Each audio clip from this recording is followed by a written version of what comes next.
ఇప్పుడున్న జనరేషన్లో ఆడపిల్లల్ని ఎలా పెంచాలి అనే మంచి కాన్సెప్ట్తో మూవీ అయితే తీశారు. ముఖ్యంగా ఆడపిల్లలు ఉన్న ప్రతి ఒక్క పేరెంట్స్ తమ పిల్లల్ని ఈ మూవీకి తీసుకొని వెళ్ళండి. చాలా రోజుల తర్వాత రవితేజ గారిని ఇట్లాంటి ఒక డిఫరెంట్ క్యారెక్టర్తో చూడడం చాలా హ్యాపీగా ఉంది.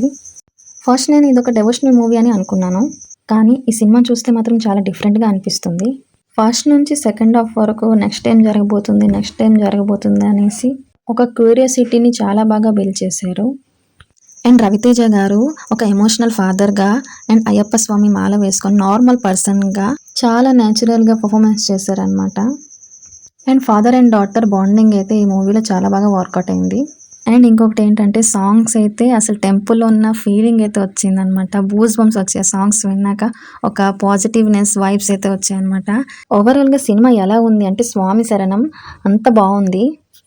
మాస్గా, క్లాస్గా, డివోషనల్గా, థ్రిల్లర్గా, ఎమోషనల్గా అన్ని ఎలిమెంట్స్ కలిగిన సినిమా ఇరుముడి. ప్రతి ఒక్కరు ఫ్యామిలీతో వెళ్ళి తప్పకుండా చూడండి ఈ మూవీ ఇరుముడి. స్వామి శరణం అయ్యప్ప.